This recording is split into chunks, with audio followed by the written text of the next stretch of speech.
Yeah, thank you very much. Welcome, everyone. Good afternoon. This is a monthly webinar series organized by the Institutional Review Board of the College of Health Sciences at Addis Ababa University. My name is Adamu Addise, and I'm the chairperson of the IRB of the College of Health Sciences.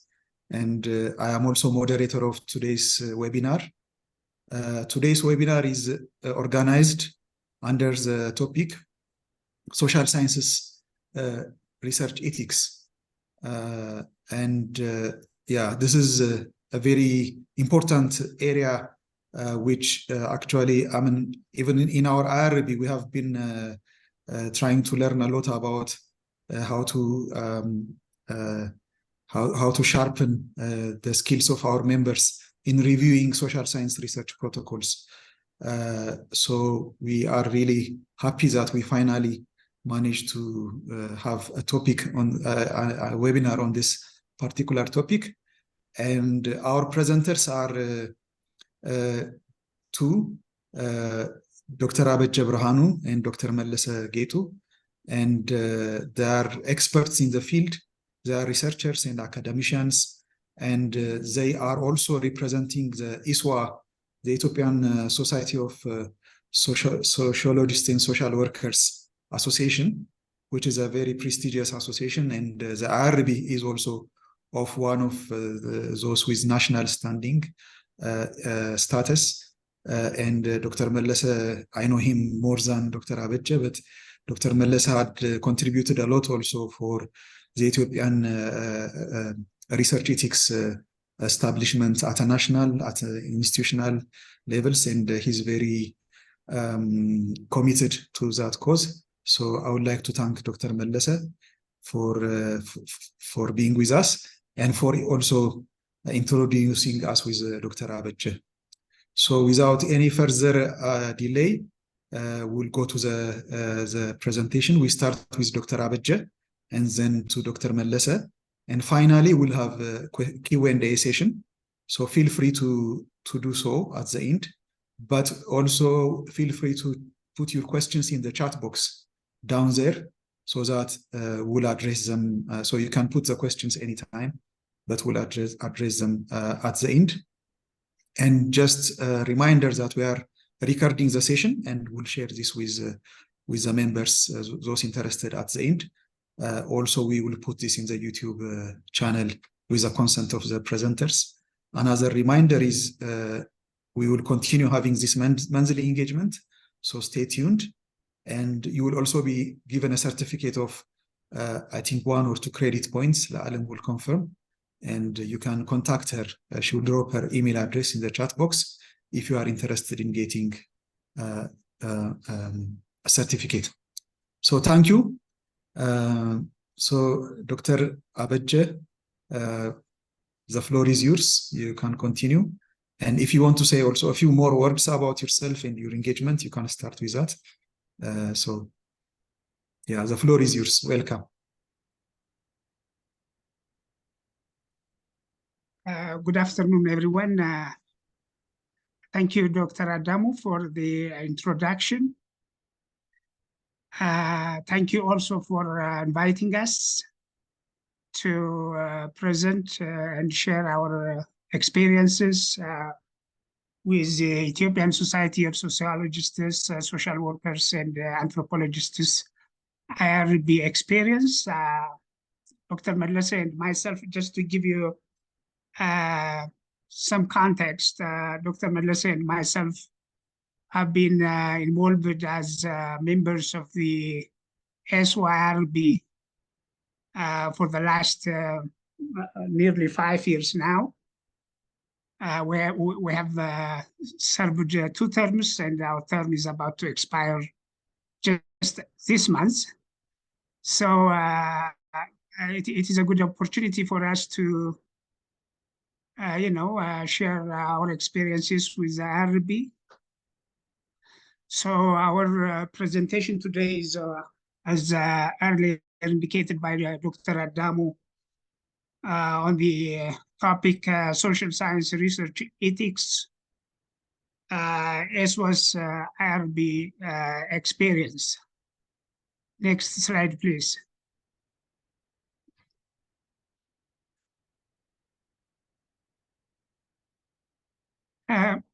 The issues that we plan to cover in this presentation are about 6. Well, the first one is the introduction, where I will be briefly discussing some of the historical origins, epistemological roots of research ethics in general, and social science research ethics also. That will be covered by Dr. Melese in detail. Dr. Melese will present starting with number 2, which is overview of professional values, principles, and codes of ethics. Number 3 will be features of research ethics and its challenges in the social sciences. Number 5, checklist of higher risk social science research teams. And then Dr. Melese will also present on ESSSWA's IRB experience, establishment, and the activities which have been going on in the IRB, and finally challenges. So those are the orders of our presentation.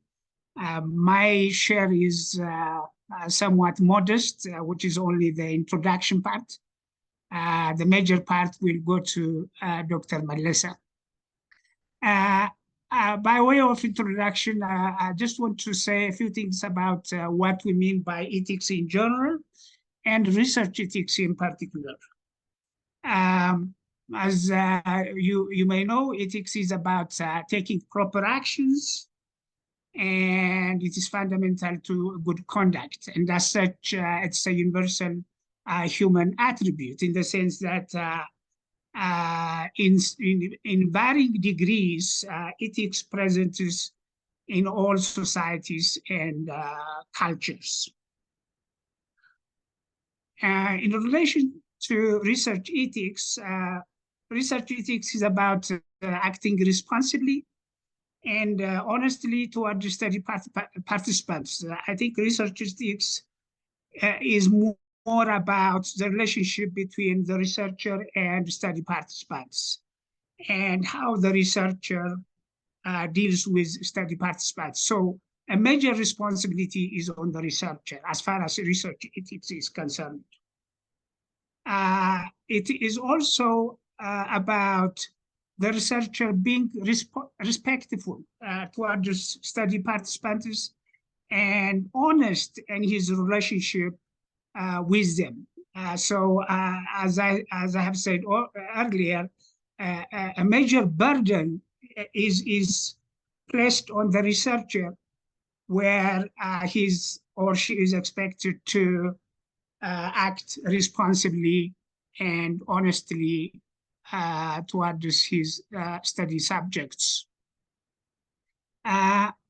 In that sense, research ethics covers principles and procedures to be followed during research design, data collection, analysis, and reporting of results. So we can see that it doesn't end at the level of the relationship between the researcher and research subjects.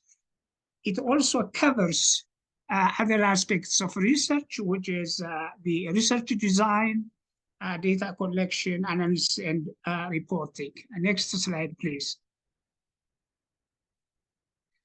How it all has begun. Epistemologically, concerns with ethics date back to ancient Greek. For example, Plato's goal was to find a society founded on justice, freedom, and happiness. Plato is said to have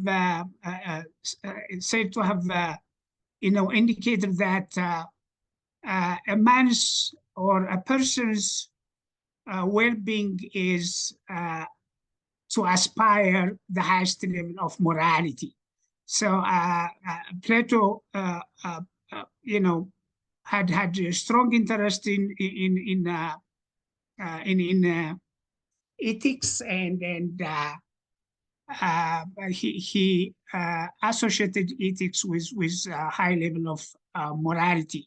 I think Aristotle had a similar view, where virtue is associated with good conduct in his view.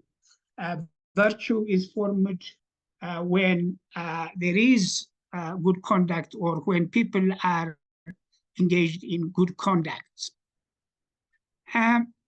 We do know that ethics is the cornerstone of education, where education's lifelong purpose is to instill moral values, ethical principles, and civic duties in young people. Considerations of right and wrong as the center of human conduct is central to every decision making, which involves, in one way or another, ethical issues, be it political or economic decisions. In some way, they both involve ethical issues. In every society, equity, opportunity, and social justice are concerns involving decisions of ethical nature. A good example is, affirmative action, where the intention is to correct past actions considered to be unethical. Next slide, please. How come this interest in research ethics has such a strong foundation? There were some triggering episodes or ethical controversies. I think many of us are familiar with the syphilis study, which was conducted in the United States for over 40 years among African-American males, where two groups, one group known to have been contracted with syphilis were not receiving treatment, the other group without syphilis. They were assigned in two groups, and they were observed over a period of 40 years without their knowledge as to the outcome of the research, while they were being observed. They were told that they were under treatment for some bad blood, which was used at that time for all kinds of diseases. So they were deceived by health authorities. An example of unethical research. And then we are also familiar with the Nuremberg doctor's trial, where German scientists were accused of torturing, brutalizing, crippling, and murdering thousands of people in the name of research. The trial was conducted at the end of the Second World War, starting 1946. And it was conducted by United States courts with the help of the United States government by establishing a military tribunal to prosecute those who were involved in war crimes during the Second World War. And the people were assigned, the German medical doctors conducted medical experiments, and the people who were assigned to those experiments did not have any say. They were forced, so they suffered a lot of inhumane conditions. Next slide, please.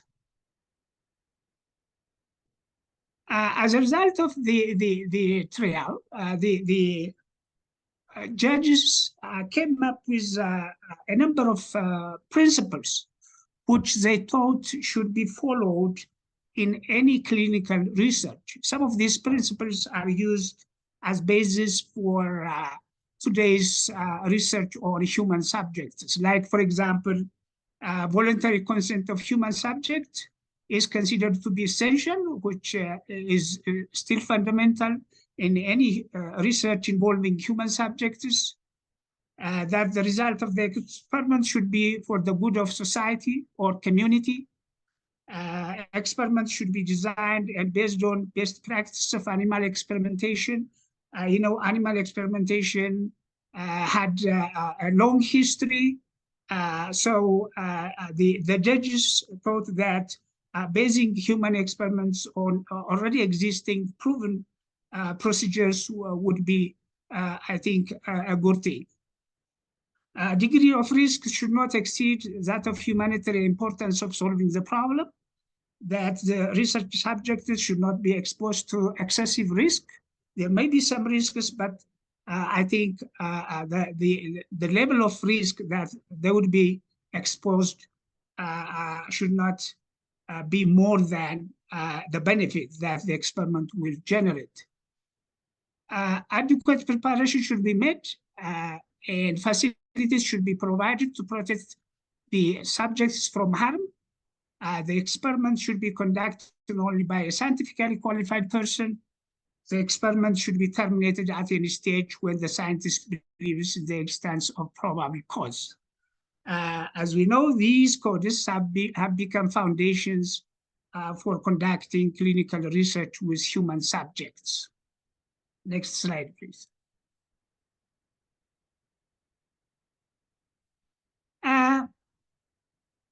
We are still, there is still a strong interest in research ethics because some researchers still continue to engage in dishonest research practices, partly because of the culture that is dominant in the research community, this culture of publish or perish. A recent example is, from Seoul National University by the name of Hwang Woo-Sul, who is considered as one of the greatest stem cell researchers. And he was found in 2005 paper that used fake data to publish his paper. A similar case comes from a Dutch psychologist by the name of Dietrich Stoppel, who admitted publishing a paper based on fake data, citing academic greed as a reason. In his own words, I wasn't able to withstand the pressure to score points, to publish, to always have to be better. I wanted too much, too fast. So these and many more examples will show that unethical issues in research are not a one-time incident, rather recurring episodes demanding prudent actions at all times on the part of researchers. That's why we are still focused on research ethics. In the social sciences, I think research ethics is very important because people are conscious human beings. They are conscious beings. They have their own culture and identity. They have moral values embedded in their culture. And so these attributes have to be respected during research. So we have to pay attention to people's needs, identities, and culture. So research ethics is important to protect study participants.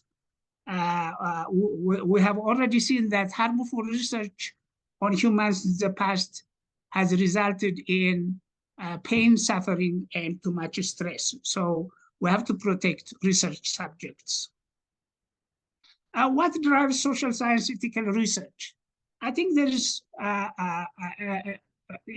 there's pressure from the research community to ensure that a certain level of climate of trust in the conduct of research has to be established, have to be, certified.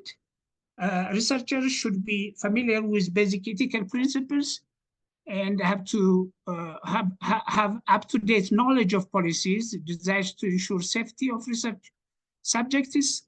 All researchers should fully understand policies designed to promote ethically responsible research practices. And knowing what constitutes ethical research and applying them responsibly is key to establish trustworthiness of research findings and to get acceptance by the research community. So those are some of the issues that require our actions with regard to ethical research in the social sciences. Dr. Melese will take over. Thank you very much. Thank you, Dr. Abeje. Thank you so much. Yeah, please allow me while Dr. Melese is taking over. I should have formally introduced both speakers. So please allow me to just say a few words about our esteemed speakers. So Dr. Abeje, who just spoke, is, as I've said, is an associate professor of sociology at the Department of Sociology at Addis Ababa University. He has a PhD in rural sociology and farm management from the University of Queensland in Australia, and an MSc in rural sociology from the University of Arkansas, the US, and he has a BA in sociology from Addis Ababa University. So he's very qualified on the discipline, and on top of that, also he has had several high-level responsibilities. He has been the Dean of the College of Social Sciences. He has been a department head. He has been a graduate program coordinator, and has been involved in various committees in the university. And also he has extensively contributed in research related to agricultural extension, livelihood, indigenous farming, community development, youth and sexual reproductive health issues, and he has published was in local and international journals. And also he told us that he has been actively participating to the cause of research ethics in Ethiopia. So thank you, Dr. Abeje. And he has given us a very good background of ethics, and he has set the stage for Dr. Melese. So please allow me also to say a few words about Dr. Melese, my good friend. So Dr. Melese also received his PhD, and his PhD is in social anthropology from the University of Manchester in the UK, and his MA is in social anthropology as well, and his BA is in sociology and social administration, and these are from AAU here in Addis. And he has taught in the graduate programs of social work and social anthropology. He has been an associate dean for the College of Social Sciences, but also for the Dean of School of Social Work. Actually, he was one of the co-founders of this program. And he also worked for the Austria, which I think most of you might know, for 4 years.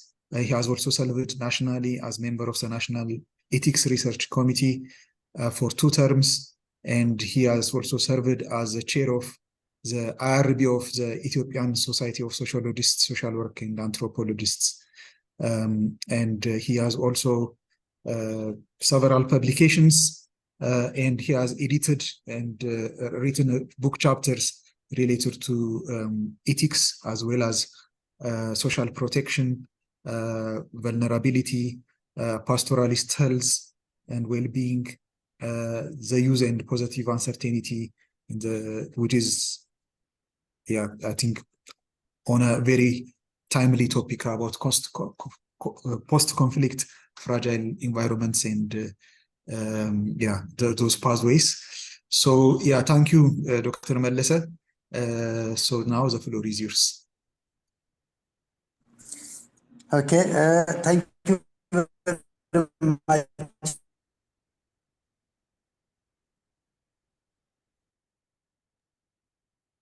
Your line is breaking, Dr. Melese. Is it a connection? Indeed, Dr. Adamu and Lalam for giving us the opportunity to share. Oh, okay. Can you? Hello. Hello. It's okay now.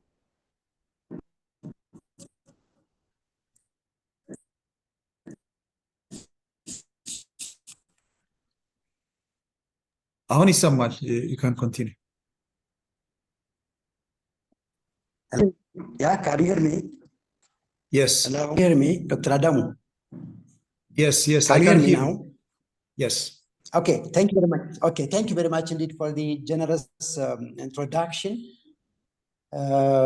And thank you very much also for the opportunity. Well, in the interest of time, I would like to probably go back to the outline and say a few words.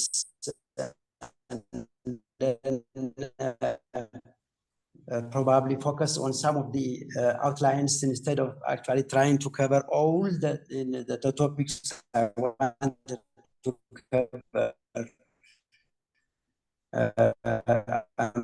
I'm worried that the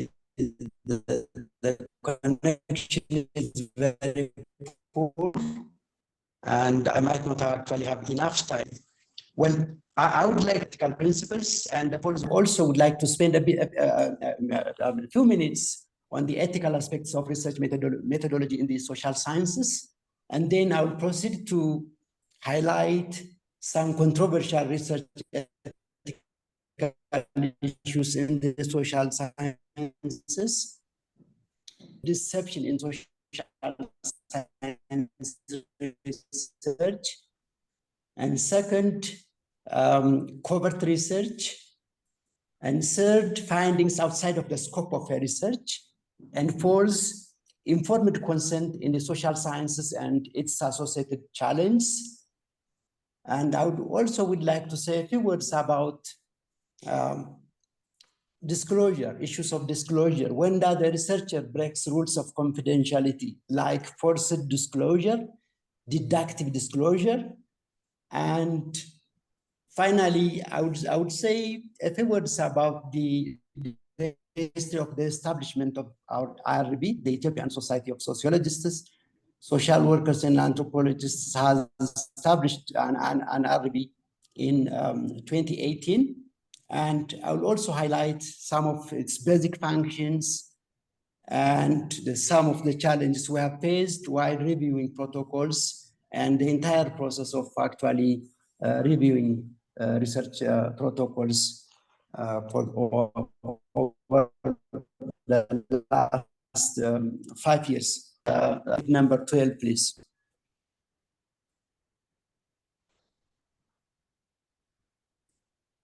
Okay, thank you very much indeed. Okay. Yeah. Can you hear me? Yeah, we can hear you now. Okay. The line is very poor. I don't know. Okay. I think we all know the definition of ethics. And ethics is obviously a systematic study of value concepts, what's good and bad, what's right and wrong. And generally speaking, and commonly, can you hear me?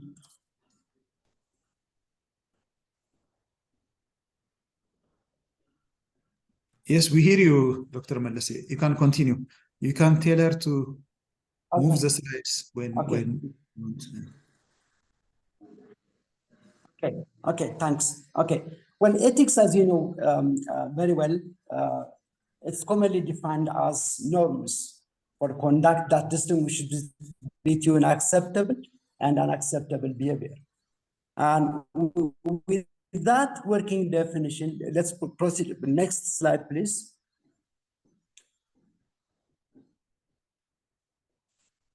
We need to consider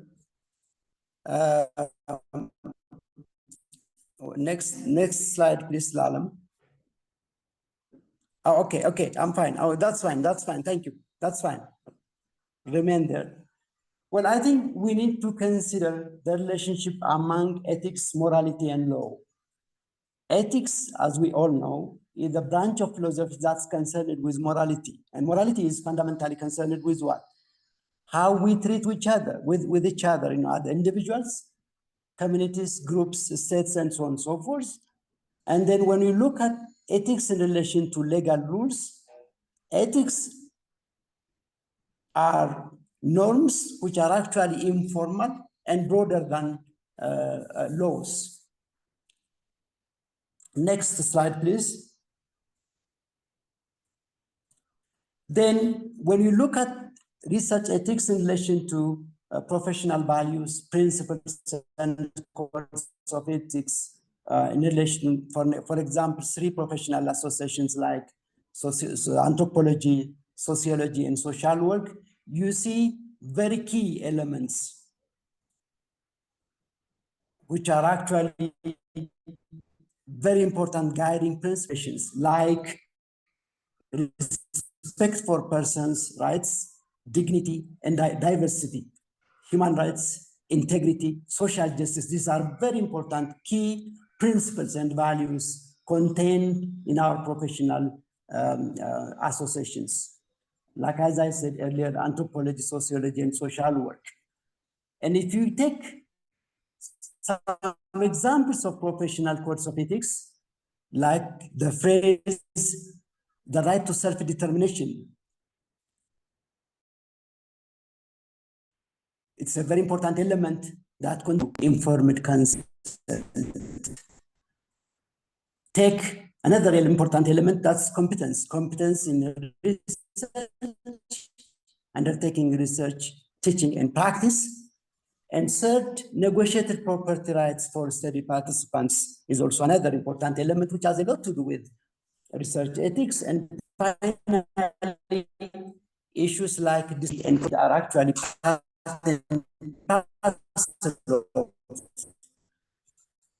of relevant social science research ethics.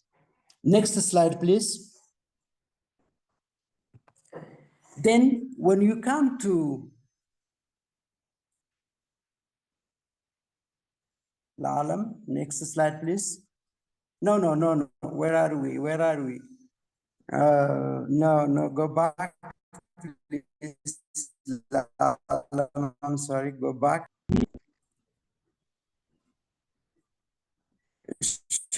The 3 fundamental principles of research ethics. Lalam, it should be, go back, please. Yeah, go back.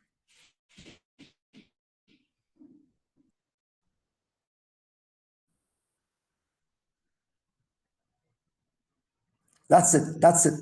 Thank you, Lalam. Well, as we all know, there are 3 fundamental principles of research ethics, namely respect for persons, beneficence, and justice. These are the key, 3 principal and universal principles of research ethics. These are common. No, I mean, they are not unique to include social science. Well, if these principles are actually, common to all of us, what's new?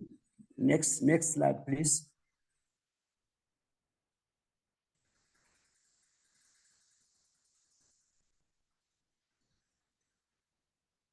Next slide, Alam.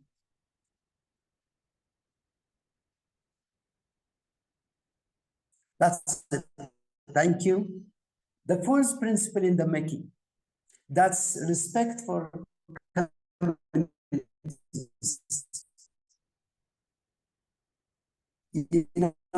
this principle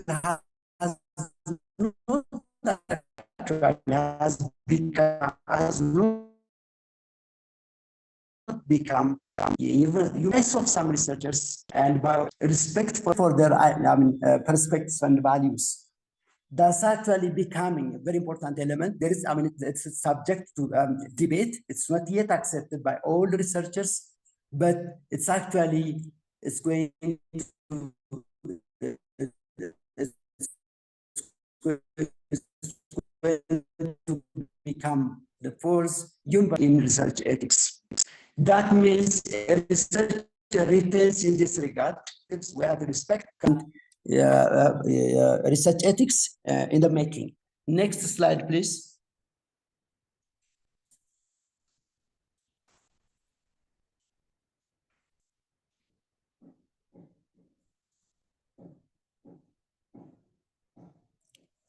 Yeah, then ethical aspects of research methodology. We all know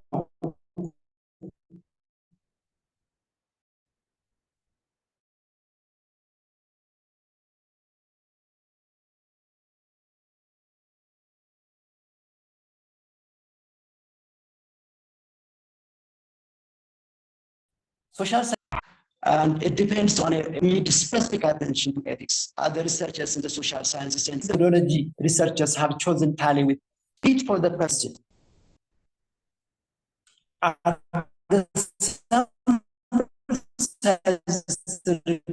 Representative of the study population, free from bias, or that's what basically selection criteria. Is the research well justified? Have the researchers actually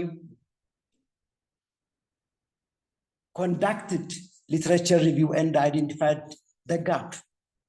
These kind of questions has to be asked by researchers, and they have a wide range of implications for research ethics in the field. Next.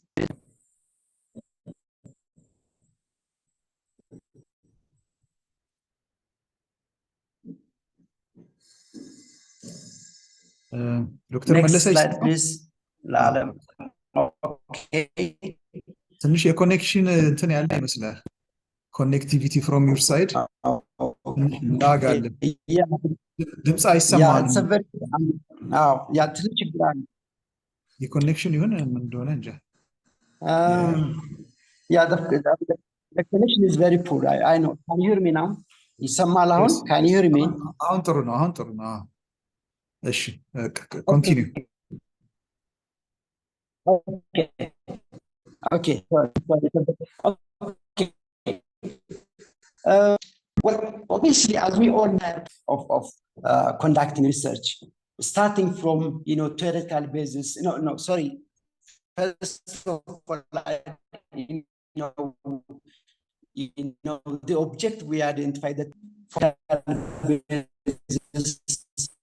the objectives, methodological framework, then the interpretation and dissemination of research findings to research scientific community and the entire society. And basically, in the social sciences, studies are conducted with human beings and not on human beings. What does that mean? As my colleague, Dr. Abeje, rightly mentioned earlier, people have their own identity, their own values and preferences. Their own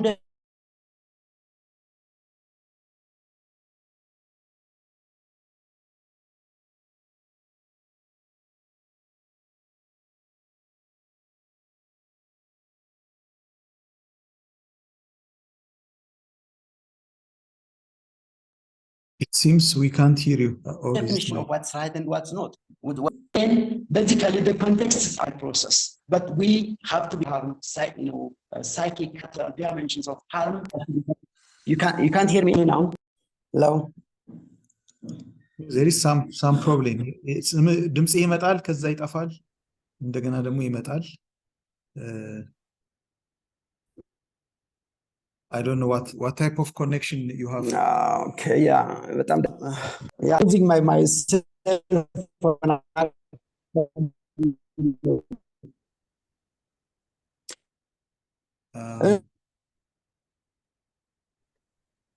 No. Actually, I'm on.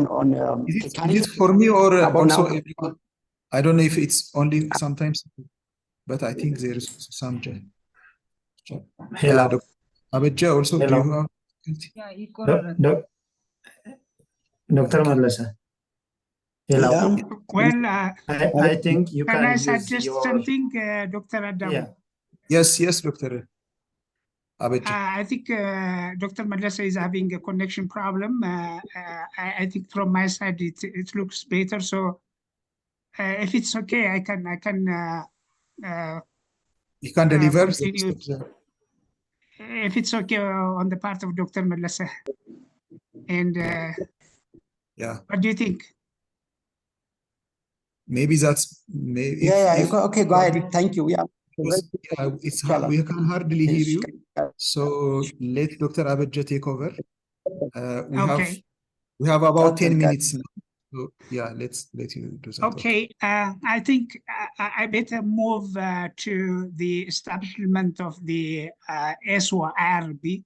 So can you please show the slide that deals with ESSSWA IRB's establishment?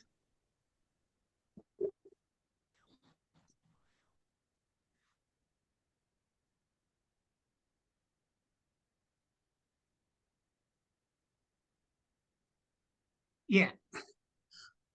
Well, the ESSSWA IRB was established as indicated here in January 2018.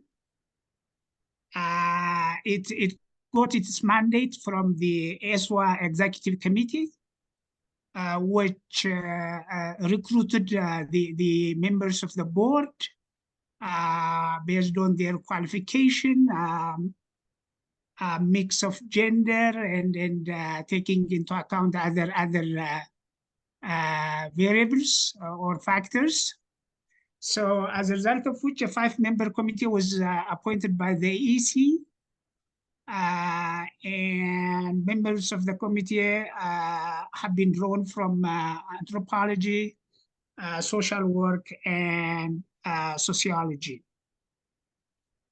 Some of the driving forces for the establishment of the IRB are acute lack of ethics committees in the social sciences. At that time, there wasn't any ethics committee providing ethical clearance for research projects. And also, as many of us do remember, there was a time when postgraduate education was expanding in Ethiopia, particularly at the PhD level. That required, some issues dealing with research ethics. Research ethics became important since then. Funding organizations also require ethics approval. So a number of factors contributed to the establishment of the ESSSWA IRB. Next slide, please. Some of the activities undertaken by the IRB, review and approval of research protocols. In this case, all IRB members serve as reviewers.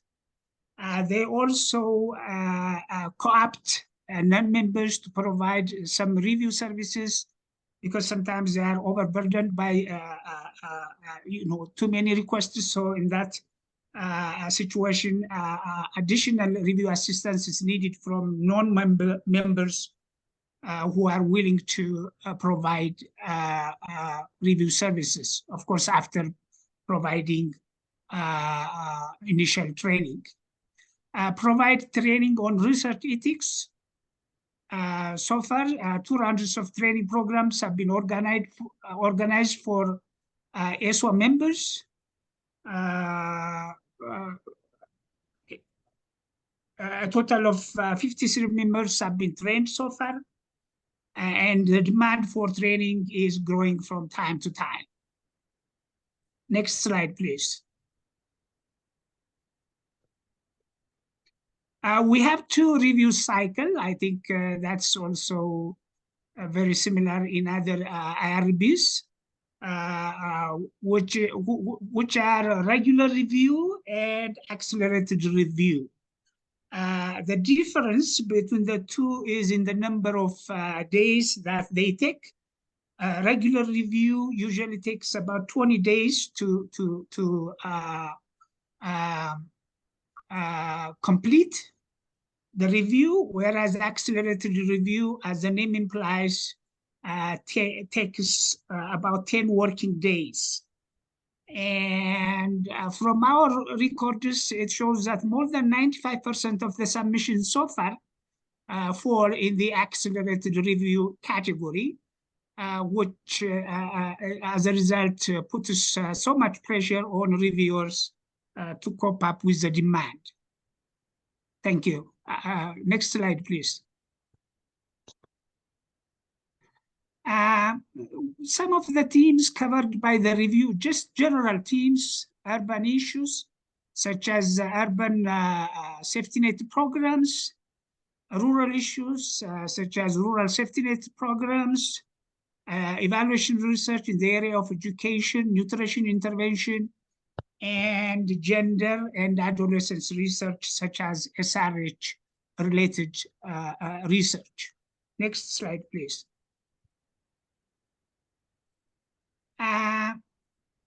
What we have here is a number of protocols which have been reviewed by a year. And as you can see, the peak year was last year, which was 2022, where a total of 56 protocols were reviewed during that period. And that is, I think, almost like one protocol every week. Thank you. Next slide, please. Some of the institutions which have been submitting protocols for review include universities, Addis Ababa University, especially students from Addis Ababa University and researchers from Addis Ababa University, international research institutions, such as the International Food Policy Research Institute, UN and other organizations such as UNICEF and the World Bank, and consultancy firms, both local and international, have been receiving services. What are some of the controversial issues that we have been facing while reviewing some of these protocols? One particular case is the issue of gender, where, you know, in our society, gender is dichotomized as male or female. But in other societies, in other contexts, it can be the dimension other is introduced. So we have been struggling with especially protocols coming from outside, where the other dimension of gender is also used, and we have been insisting that this should not be the case. Research on sexuality, I think same-sex relations, where this is less common in our society, but internationally, I think it's more or less known that same-sex relations are getting prominence nowadays. So as a result, research protocols on same-sex relations have been submitted, and we have been challenged by that. Next, please. Challenges faced, well, I have already talked some of the challenges related to the type of protocols submitted.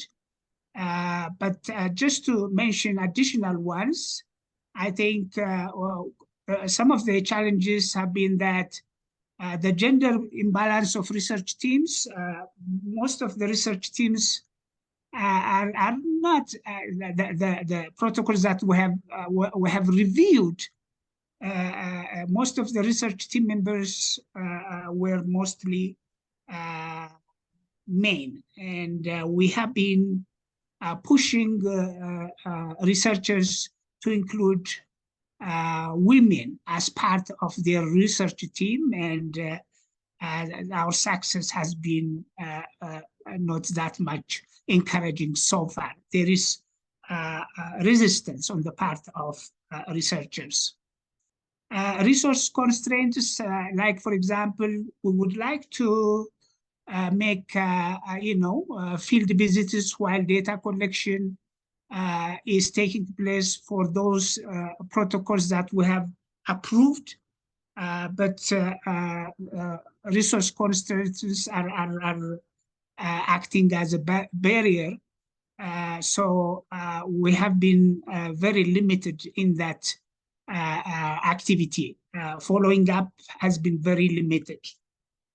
So it's very difficult to ensure whether researchers have been, strictly following what they have indicated in their research protocols. Next slide, please. Well, thank you very much. That's what we have. Sorry for the technical problems that we have faced. We apologize for that. And I think Dr. Melese and I are ready to entertain comments, questions. Thank you. Thank you. Thank you very much, Dr. Abeje. Also, thank you, Dr. Melese. Yeah, so the advantage of technology is it makes life easy, but also when there are connectivity issues and other, also it complicates such undertakings. But thank you for the rescue, Dr. Abeje. But I think Dr. Melese also would possibly share his slides. But I think before opening the floor for Q&A, I'll try if Dr. Melese can speak. If there was a point, one or two, which he would have liked to make, if assuming he's audible, what will be two important things he would have said as a take-home message of his presentation, if it was to be delivered. So, Dr. Melese, if you can hear me now, I'm not sure. We can do that, but if not, it's okay. We understand, and then we'll proceed to the discussions. But without going to the slides, if Dr. Melese, you want to say, a minute or two, just to highlight what would be the key lessons or the key issues that you think everyone should know about ethics in social science research.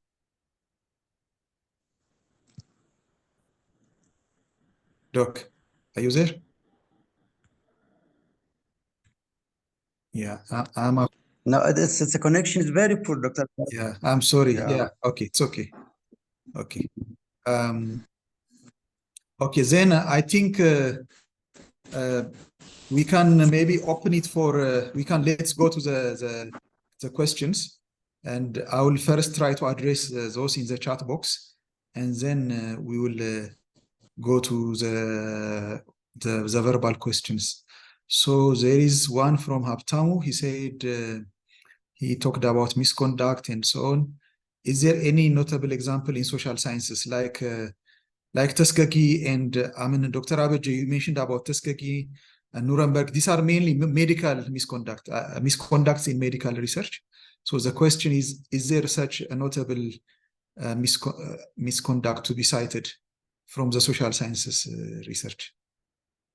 Dr. Abeje, maybe if you... There was one, for example, the famous controversial study, the tea room sex study, which I know, where someone was even revoked of their PhDs, which is in the US. That's what I know, but I think if Dr. Melese or Dr. Abeje, if you wanted to. Right. Okay, you want me to address one by one, or?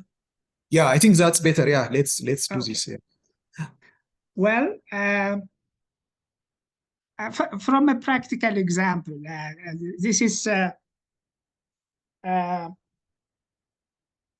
case whom I knew from a colleague who happened to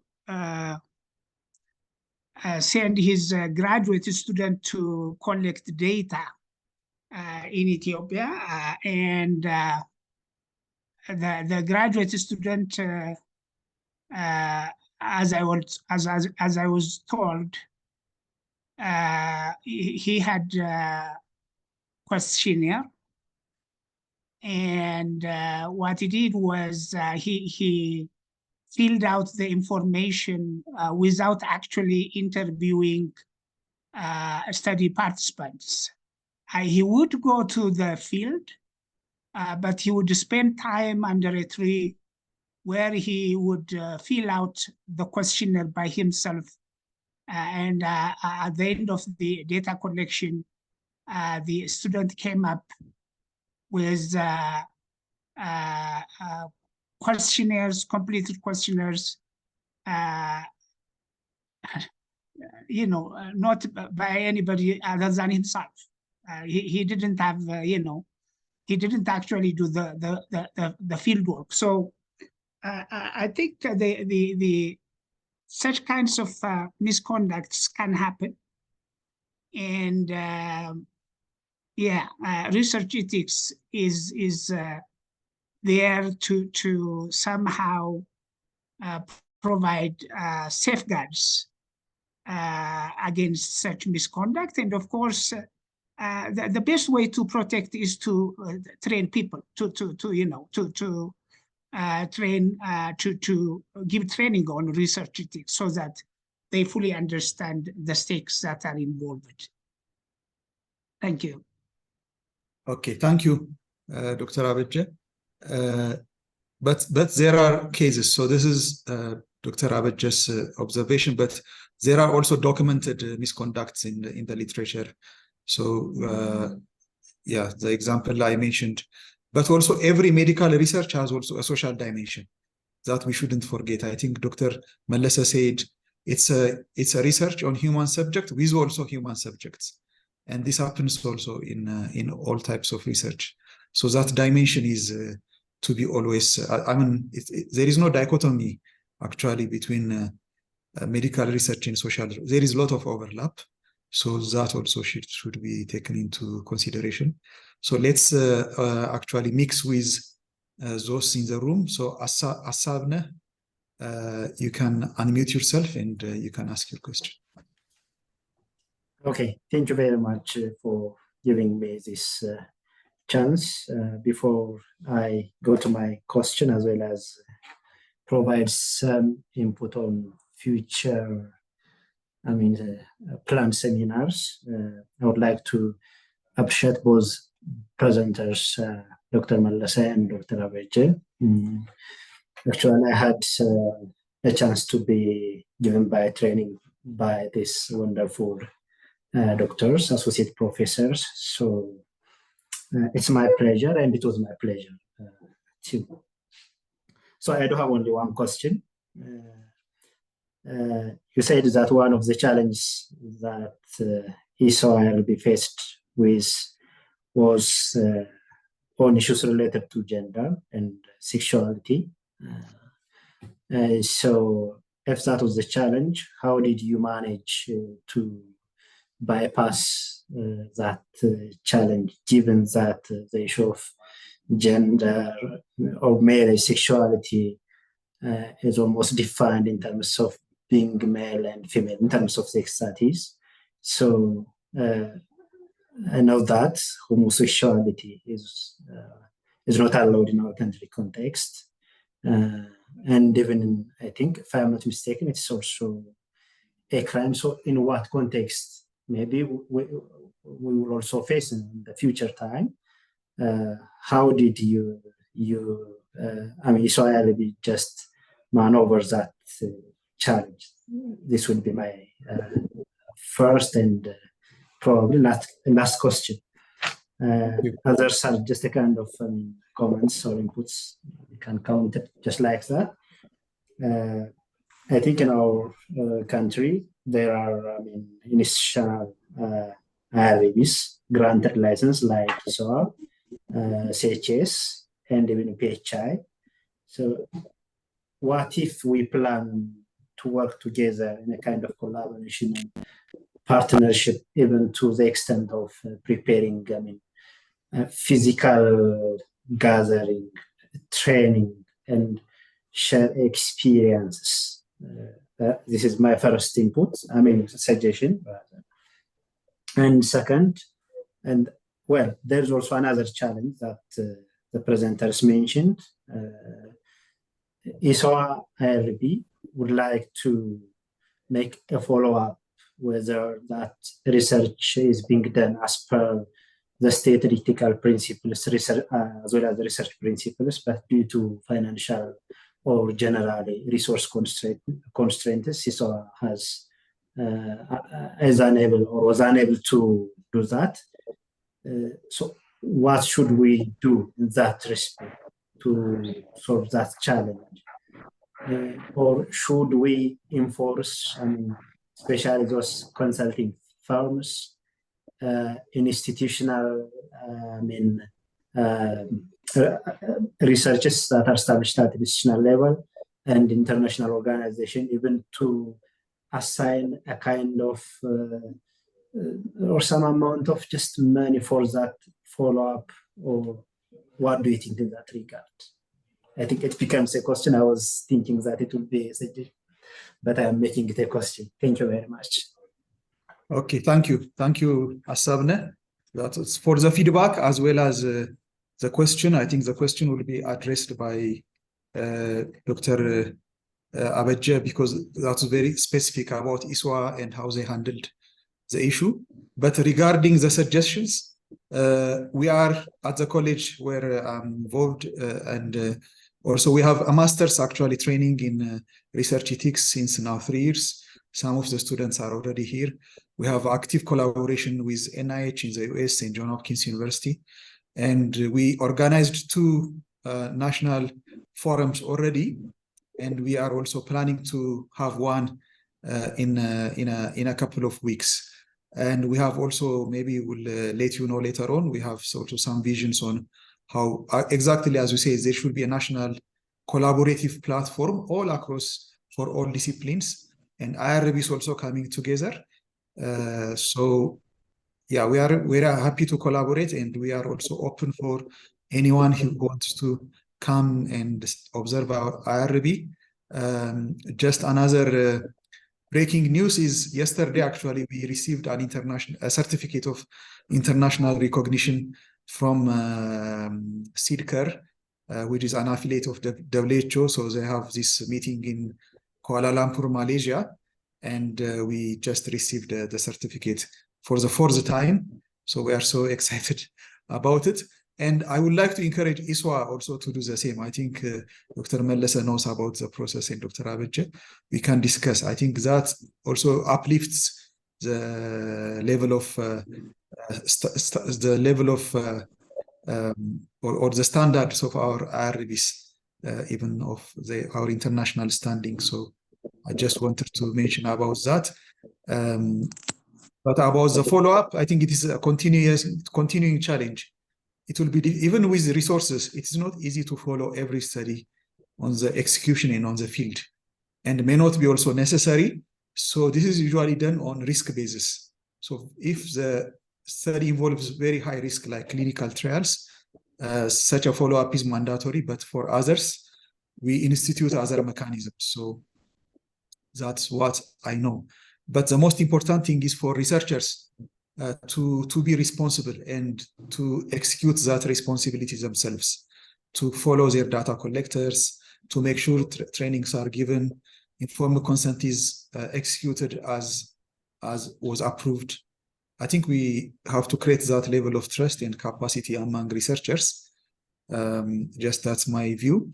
But for your question and how ESSSWA addressed this gender challenge, I will allow our speakers, Dr. Abeje, and if Dr. Melese also can talk, we will allow them to. And also they can talk about your 2 other comments as well. Sorry, I said a lot. Dr. Abeje, please, or Dr. Melese. Dr. Abeje, I think you are the one. You are spokesperson now for both of you. Yeah. Thank you, Asamna, for the questions and comments. I think Dr. Adamu has already indicated that with regard to follow-up, it's going to be a challenge in the future as well. Partly, as Dr. Adamu said, not just because of lack of resources, but location of study sites is also a factor. Some of the study sites are dispersed all over the country, so it would be very difficult to cover with our means to undertake a follow-up. But I think short of that, short of actual follow-up, physical follow-up, maybe we could request researchers to submit, follow-up reports, regular follow-up reports, like reports immediately after the field. Maybe a report following the preparation of the report. Those kinds of reports can perhaps be used, short of actually visiting the sites, can be used to somehow undertake follow-up.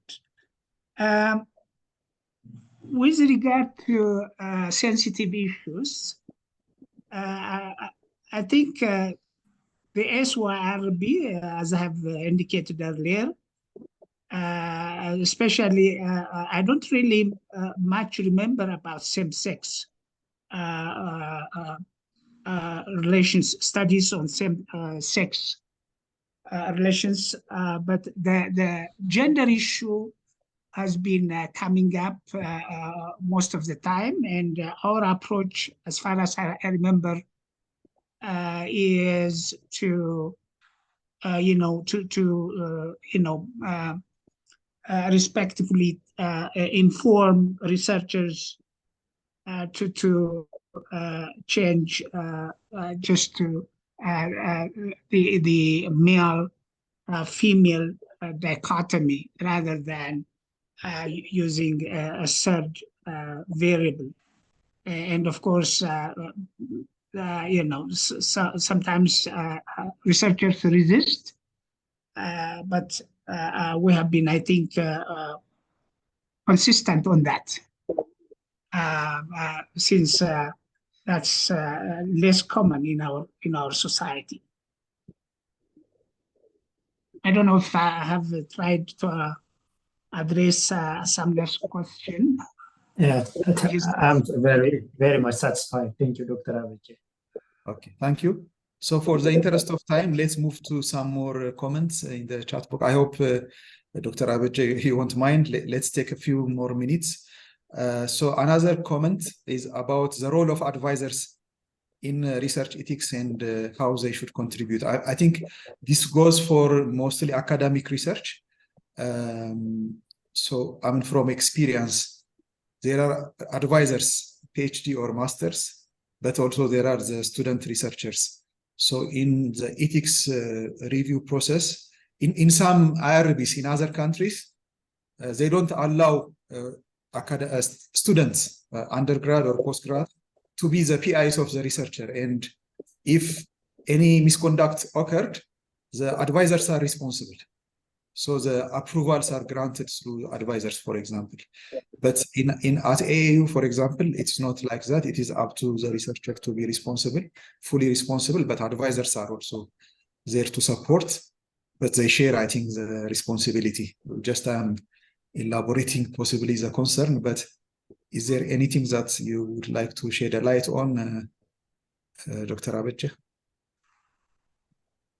Yeah, thank you for the comment. I think advisors, they have a number of tools at their disposal to make sure that their students are properly following the research ethics practice. Like, for example, they can request regular updates, or if a student is out to the field to collect data, I think they can keep in touch with the student and have a verbal as well as a written progress report. But the one thing I usually require my students is to submit transcripts.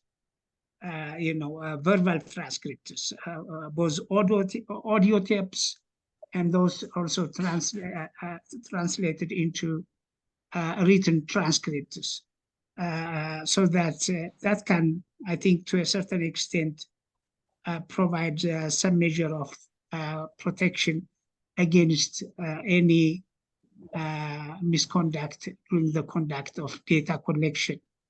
I'm sure others would have, other ways of keeping in touch with their students, as well as making sure that their students are following proper research ethics practices.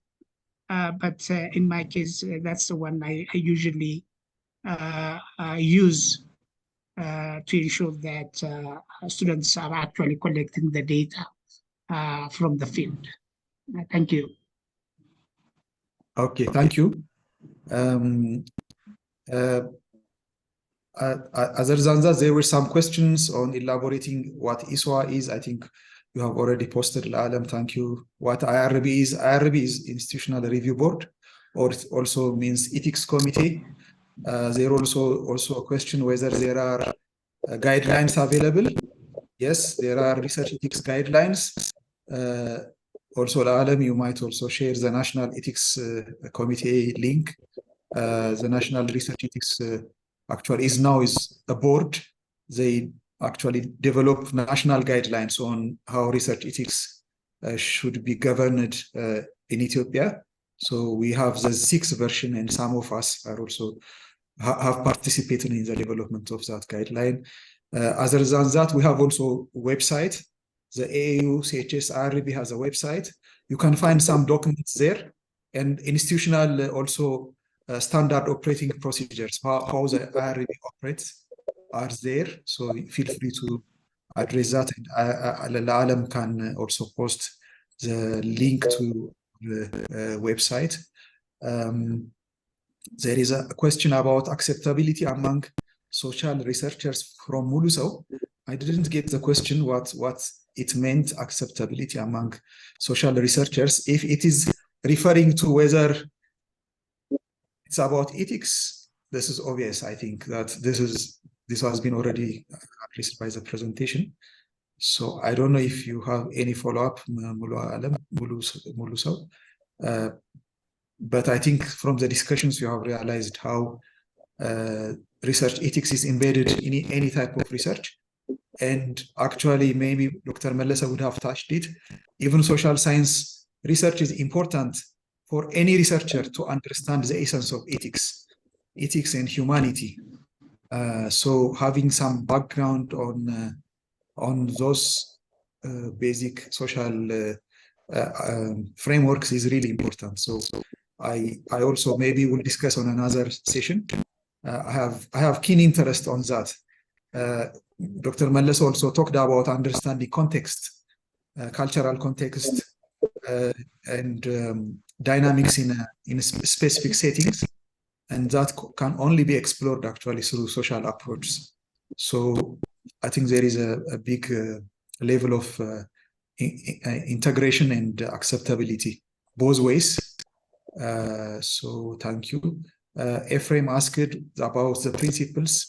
I think that's already in the lecture from Dr. Melese, also in the slides. So you'll get that. We have the principles. There is a question about technological impacts of ethical considerations and technology and how they impact social research. So that is, I don't know if you want to say anything on that.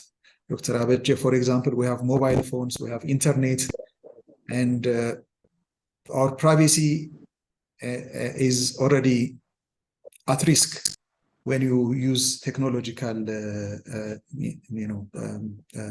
provisions in social science research, but also it could be during interviews, online surveys.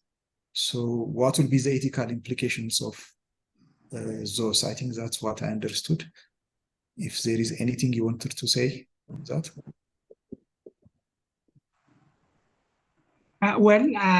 The technology is I think, helping the research community in a number of ways. One of which is nowadays it has become possible to conduct interviews online using mobiles also.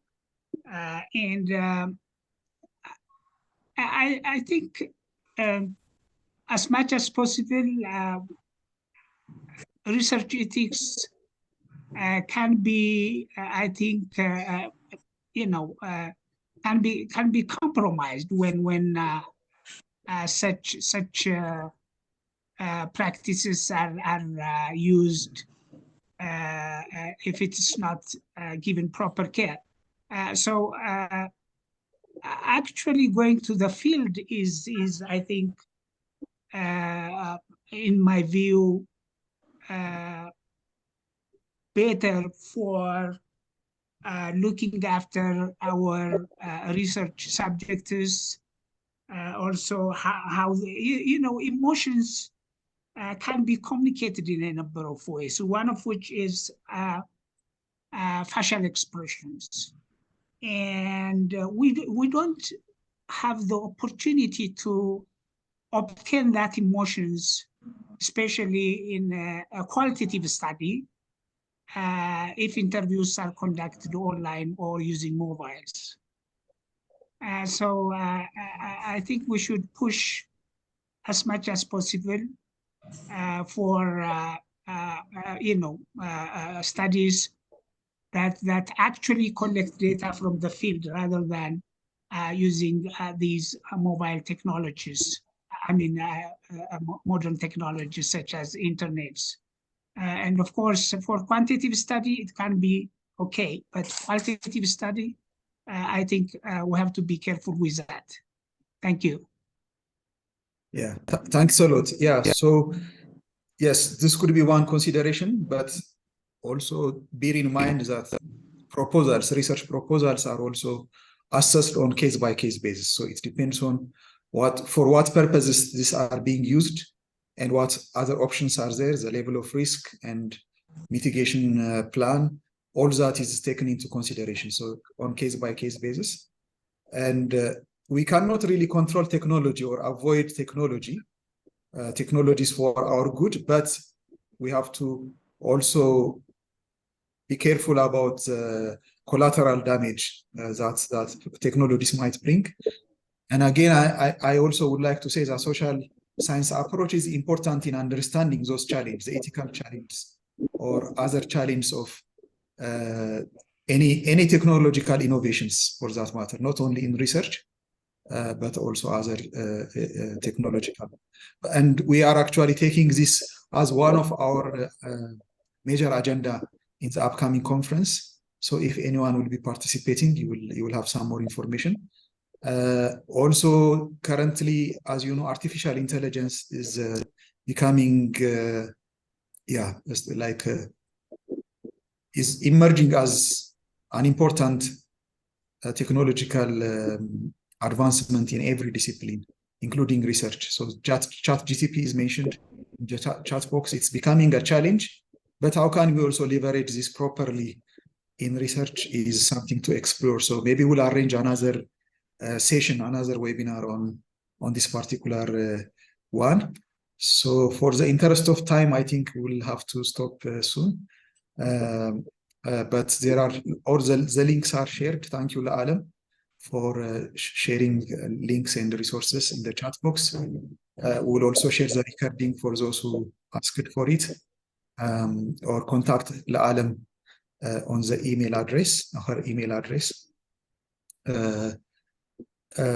So yeah, as a way of concluding, I think we are saying that in research is not only medical research or health research, as is sometimes communicated.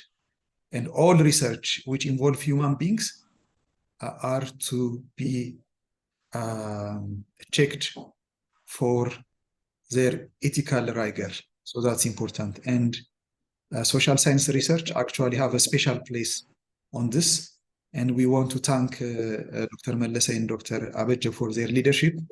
And we also appreciate ESSSWA for also the national contributions they have made so far. And we look forward to working together in the years to come. And feel free to contact them. Their address is there. Also share the news about IRB for others.